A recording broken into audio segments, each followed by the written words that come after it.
Good grand day, gems and jewels. Yes, I said it, gems and jewels.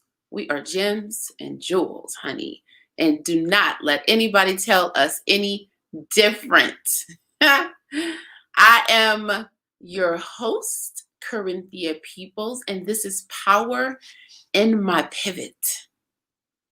It is a show where we discuss how the extraordinary becomes extraordinary through the power of pivoting.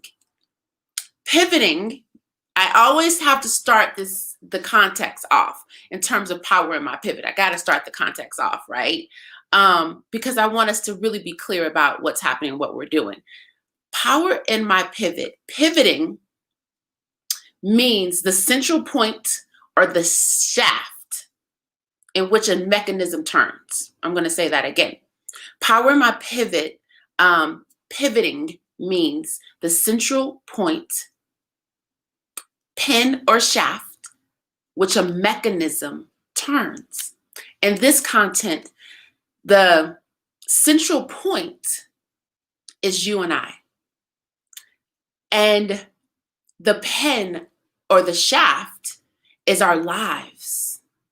And the mechanism is achieving our sought after goals and visions for ourselves. On today's edition of Power in My Pivot, honey, I will discuss how pivoting has layers. And the first layer begins within ourselves. Stay tuned.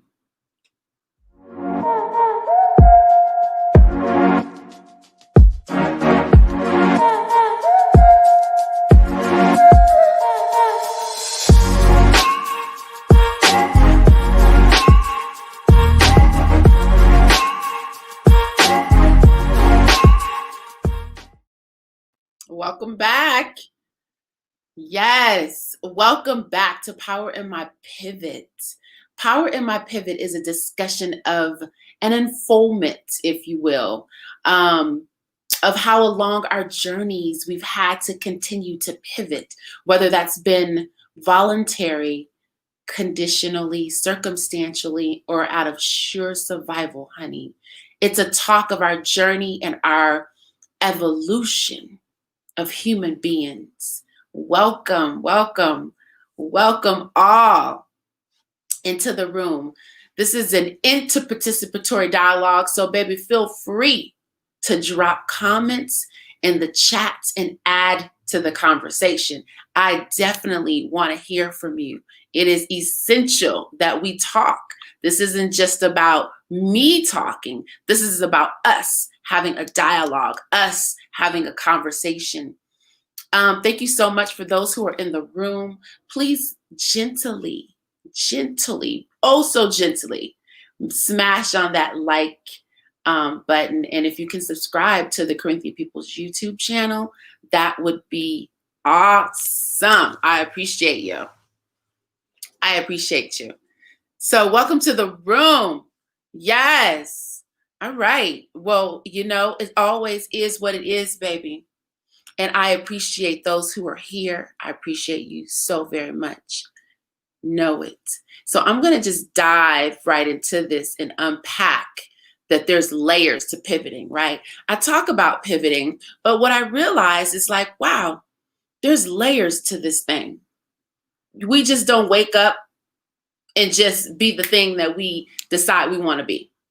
It takes layers, right? So I'm going to go through 3 layers of this pivoting piece of the change, right? So pivoting means to change, to turn, to be a new person, to be a new you, a new expression of who we are. So the first layer is admitting to yourself that change must occur. That's the first layer. The first layer is admitting that change must occur because you just can't find no joy. You can't find the joy. You can't find the peace inside yourself. So change must occur. That's the first layer, that you saying things got to change. I have to change. I have to be the bigger person, the bigger expression, do the bigger thing, do the scary thing, step into my power.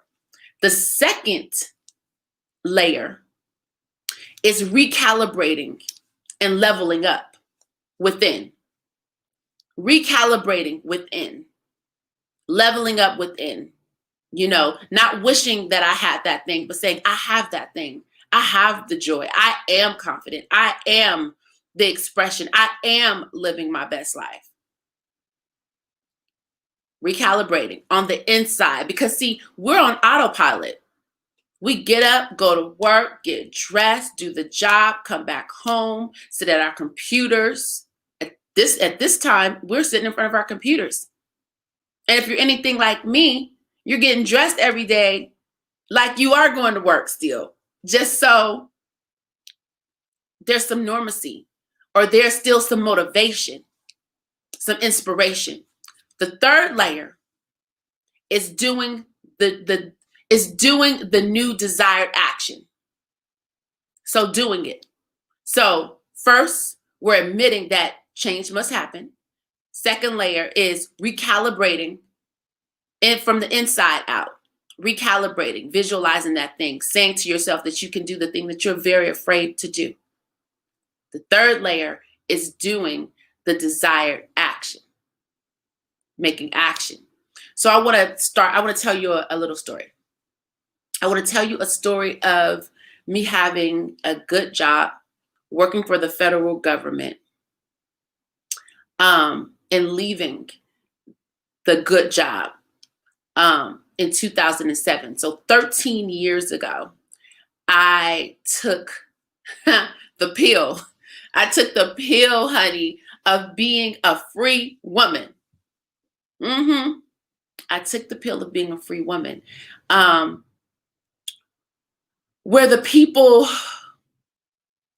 would be my guide. So being a free woman isn't just being free, right? I decided that the people are going to be my guide. I'm going to let my clients and my customers and my friends and family and people that I serve through entrepreneurship be my guide, and no longer having a supervisor, a boss, this type of thing, right? Which that's an evolution. It still comes. But that was the first step. That was the first step, right? I'm not saying that I got it all figured out, because I'm still learning. I'm still growing. I'm not saying that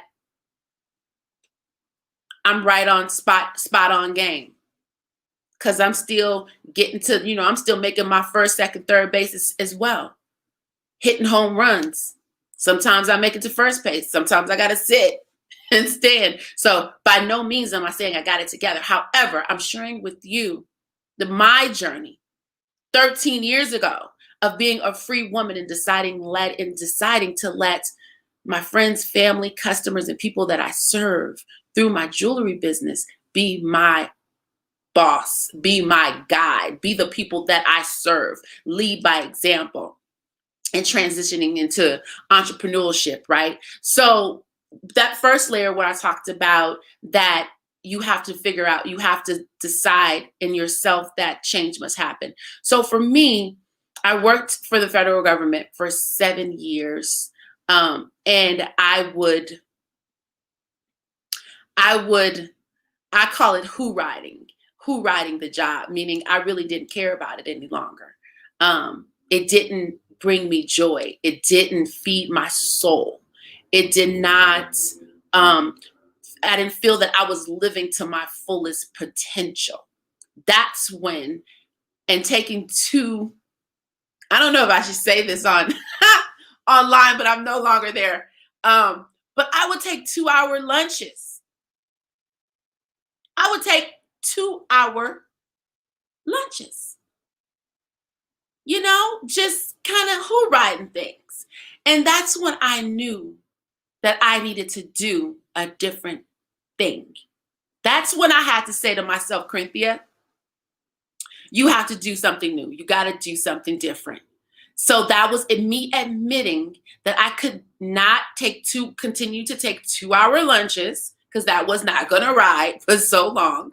I could not continue to just kind of be frivolous with my life, to just be on autopilot with my life. I had to make a decision. So it occurred to me that change had to come, right? So that first step, and stay with me on the story. The first step in terms of me not, I wasn't feeling like I was standing in my self-fulfilling prophecy, in my own self-fulfilling prophecy. Now, I say that self-fulfilling prophecy, but I want to describe to you what a self-fulfilling prophecy is. It is a self-fulfilling prophecy is a person's expectations of themselves coming true simply because the person believe it will and moving in the results and behavior that aligns to fulfilling the belief. That's a self-fulfilling prophecy. Self-fulfilling prophecy of aligning to the belief that you feel that you deserve and that you want to have, right? So simply put, I desired more for myself and for my life. I admitted to myself that change must occur. And I had to make a decision to be in alignment to fulfill my belief that I wanted more for myself, to put it very plain and simple. And I give you the example of me leaving a quote unquote good job. Yes, I have to pause because there's so much to that. There's so much to that. There's security, me leaving a steady income, me choosing my inner, my heart center guide and not the external forces around me going against childhood direction because I grew up and I was told to get a good job, get a job, work. And I grew up watching my mother work, get up and go to work every day. But this is the piece right here. I had my grandmother in my life for 11 years of my life, and she was an entrepreneur. So I actually had that context of seeing her self-motivate, where she would get up and get in the kitchen and cook this awesome gourmet food. And she built her career where she would cook for the Dallas Cowboys. Yeah. So luckily I had this dichotomy of two examples of what work looked like when you go to work for working for someone and you live on purpose. You live doing your love, because my grandmother loved cutting watermelons into whales. This woman would cut a watermelon into a whale with a fin and a tail. She was good at what she did and she loved it. It was her creativity, right? So that piece, that was a good piece that I had, but I still grew. I lost her at 11. So from 11 to in my 30s, 40s, I was taught to work. So 13 years ago, I took the pill and said, I'm going to be free. Yes, scared as I don't know what. But I prayed and asked if it was the best thing to do for me, if it was the right thing to do for me. Spirituality definitely took hold into everything that I'm telling you. Everything I'm telling you was also a spirit walk. So I would say, oh, I have faith. I believe in God. I believe in the higher being, whatever you want to call it. It could be Allah for you. It could be Buddha. It could be Hare Krishna. Whatever that is, I'm really not attached to that. I really don't care about that. What I care about is for us to get to the best parts of ourselves. And that can be through spirituality or that could be through religion. It doesn't really matter to me. Long as we get there, that's what matters to me, right? The second piece, that second layer, was recalibrating. So that brings us into the spiritual piece, the higher power that lives within us, that guides us. every single day and every single moment. So it was recalibrating what I thought, what my beliefs were, what that was. Let me tell you what happened. While at the federal, while working my job, I I worked in one department for the waste management, right? And it was the scientific piece of waste management, the scientific piece, because it was a research laboratory. So it was a scientific piece of waste management. And there was a poster that this woman, she would do the marketing for the waste management department to market throughout the world, because it was on a federal level. So she would market throughout the world. And she created this poster for Earth Day.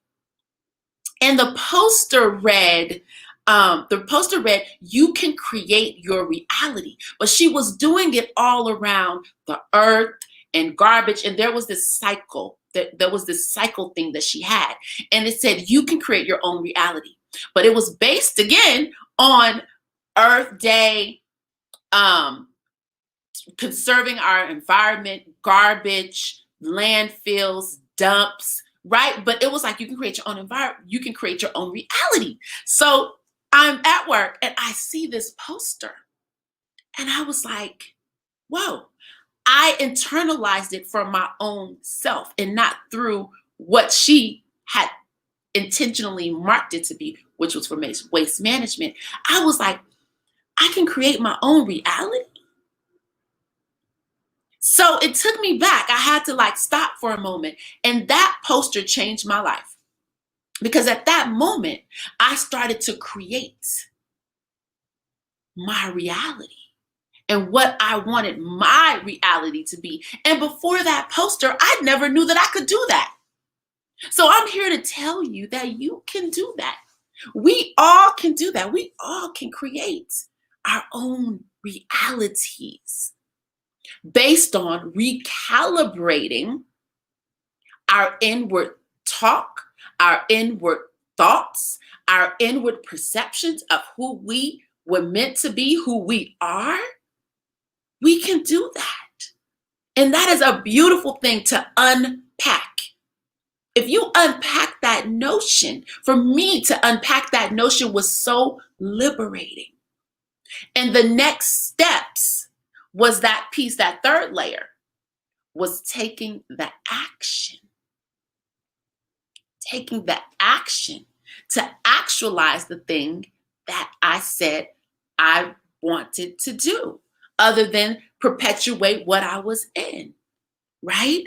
So by me taking the action, what I did was I was working double time, honey. I was working a job and building a business. Double time. But my first action, when I decided that I no longer wanted to, when it occurred to me that I no longer wanted to be in a job, working for a paycheck and having a boss, which I worked with great people. However, I needed more. So my first step was to go part-time. So I'm not telling you to jump out on the ledge. Jump out and just jump out. I'm not saying that at all, because I didn't do that. I went part-time. And I continued to do my business. I continued to build my business. And it didn't occur to me until I was talking to my grandfather's wife at the time. And she was, she just was asking me what I was doing. And I told her, I went part-time on my job and I'm doing my business. And she says, well, does the work cover all of your expenses? And I told her no. And she says, well, so you have to do your business. And I was like, it never occurred to me that I had to do my business in order to make my ends meet. Because I was still getting benefits part-time and this type of thing. But I think why it never occurred to me, because I was tapping into another part of myself. I was tapping into my creative piece, because my business is jewelry. For those who know me, you know that I design jewelry. I am the premier buyer of my collection, and I support other artists in my collections, right? So I was doing me. I was tapping into these other pieces of me that I came here into this life to express. Now, am I saying that it stops there? No. That was 13 years ago. Now here I am again, again, layering that thing out, saying, okay, I got to figure out what's my next steps. What's my next moves? It never stops. Someone told me that they were in their 70s. They said, baby, it never stops. You have to continue to reinvent yourself. And that took me back. I'm like, what? It never stops. I thought at some point we get it. I'm like, at some point, this thing got to get easier. At some point, we got to get it.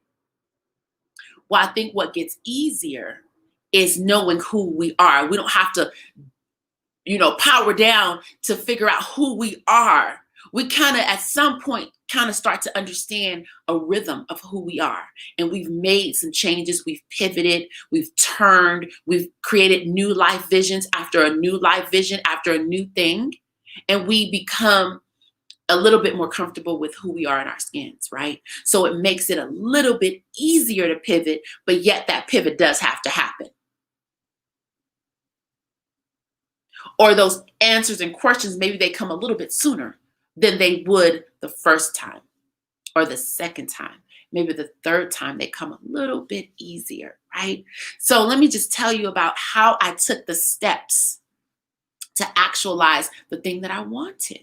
I started accepting invitations to the platforms to do the thing I told myself I wanted to do. So I turned the doorknob. I remember a friend telling me, hey, I'm doing a conference. She was doing a dance conference in San Francisco.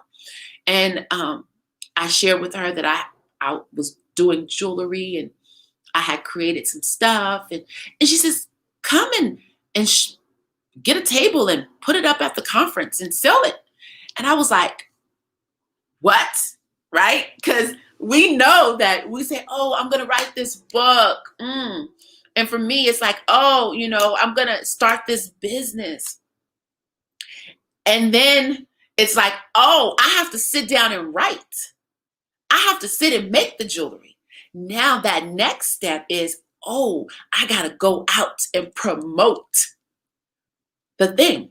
I got to go out and promote the book. I got to go out and promote the jewelry collection. I got to go out and promote these things. I got to now start to be okay with no. That's the biggest part, is being okay, starting to make friends. Let me say make friends, because at some point you do end up being okay with it. Because for me, I feel like if someone doesn't buy my work, I'm okay with it, because I'm feeling like that's not my blessing. So if that person didn't buy my work, then there must going to be another person that's going to come along and buy my work. That person wasn't my blessing. Just kind of like, even like in relationships, when relationships don't work, maybe that person's not your blessing. Or maybe that person was your blessing then, and then it transitions and that is no longer your blessing. Something else is your blessing, right? So I had to turn the doorknob and realize that what I said I wanted, now I gotta step into. I gotta lean into it. I gotta lean into the thing that I said I wanted to do. And that takes courage. It takes strength. It takes the willingness to want to see a new thing in your life. Wanting to see something new happen for yourself and in your life. You got to turn the doorknob and step in it. I had to turn the doorknob and I had to step in it. It's just that simple. It's just that real, right? So, honey, this thing of life, I'm going to read it out again. And I thank you for watching. Because if I get to just one, I'm doing good. The first layer, admitting to yourself that change must occur. You can't stay in the same place you're in. Can't do it. The second layer is recalibrating and leveling up within. This whole thing, I keep hearing this thing about you got to go within. You got to go within. In order to figure out what you want, you got to go within. You got to go within. It's true. You do have to go within, because I think when you start to, let me speak from my own personal piece, right? When I start to think about what it is I want to experience and the quality that I want my life to be and the quality of people that I want in my life, it starts with my own inner conversation. It starts with my own heart. So I have to recalibrate how I feel about myself and know that I'm worthy of the people that I want around me and to be supported in what I do.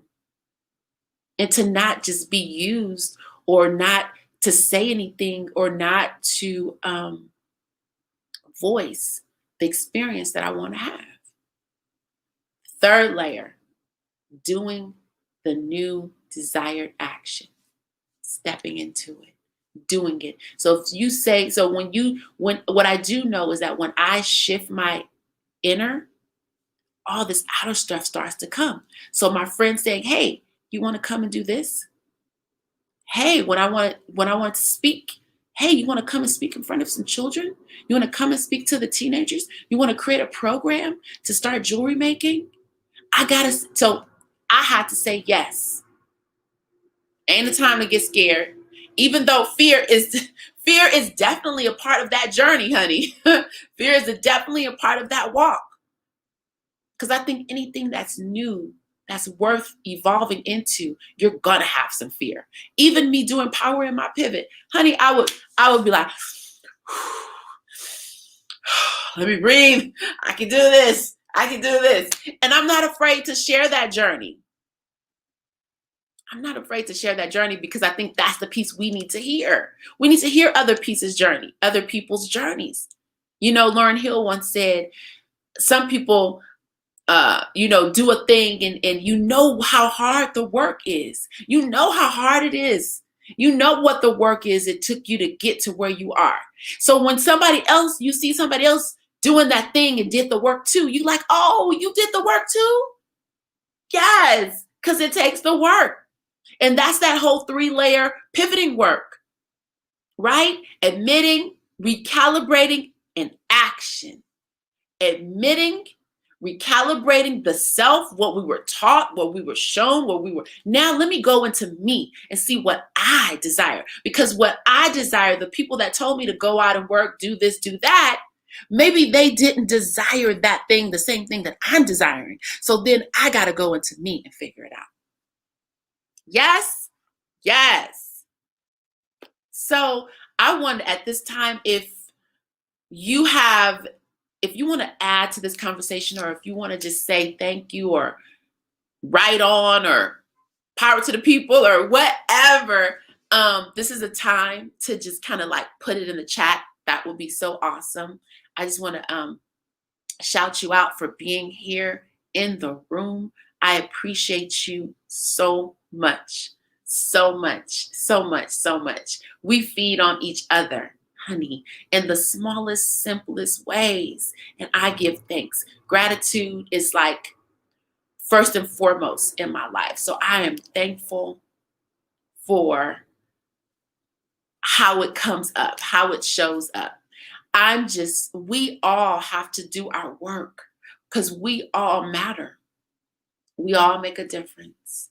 We all make a difference. We all matter. We all got to step into our power and who we are. So the health tip for the week, I'm going to have a health tip salute drum roll, health tip across the screen or something. Sonetta, hi, love you. Love you, sister. Love you. Thank you for being here. I appreciate you on so many levels. You are heaven sent, and I'm heaven sent. We are both heaven sent because we're both doing what we were instructed to do. Thank you, Sanetta. I appreciate you. So, our health tip right now. So, again, I don't want to just talk about a problem, right? I want to render a solution to the problem. And the health tip for this week is to drink from the cup of your inner guidance. To drink from the cup of your inner guidance. And how does that happen? How do we do that? It's by going within and recalibrating to align and fulfill your belief of your vision of you. So that's how we drink from our own cup, is to go inside and recalibrate to align and fulfill our belief of our vision of us. Yeah. What inspired me this week? What inspired me this week was my desire to speak from my heart, and talk about what I know and believe, what I've walked and what I've done. That's what inspired me, right? Versus what people want to hear. So I was inspired by being authentic with my journey and how I can add value to the World Wide Web, to the people that watch, pay attention, to my Zanetta, to my other people. That's what inspired me. To talk what I know, to talk the journey that I've walked, to walk the journey I've talked, right? That's what inspired me to be doing and being led.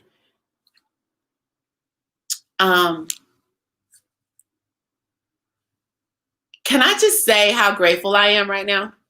Can I just say thank you for tuning in? Because this Power in My Pivot thing, it's really becoming a soul. It's deep. It's like coming. It's deep inside. It's deep inside of me, and it's coming up. It's coming up. So I thank you for walking this journey with me, and I know it's going to change lives. I know it, because it wouldn't have been put on my heart to do if it wasn't. Or have the courage to muster up the courage to get on here. Do you know how much courage it takes to do this right now? Yes. But I'm up for the challenge. I'm up for the courage journey in this and other areas of my life. Power in My Pivot, honey, happens every single Saturday. I will never let you down. As long as I got breath in my body, and as long as I am being guided to do and to be consistent, I will be consistent with you. Absolutely. So Power in My Pivot, it's on the screen. It happens every single Saturday at 11 a.m. Pacific Standard, 1 Central, and 2 Eastern time. Honey, I hope this message has just fed your various hair follicles, okay? Your very fingers and toes, ears and nose. I hope it just has fed you. Let's pivot from basic baby to bona fide. And always remember that nobody is better than you, and you ain't better than nobody. Spoken to me by a very wise man, my grandfather. Because there is power in our pivot. Thank you, Zanetta, for tuning in. I appreciate you. And thank you for all that's going to watch this replay. Pivot, pivot, pivot.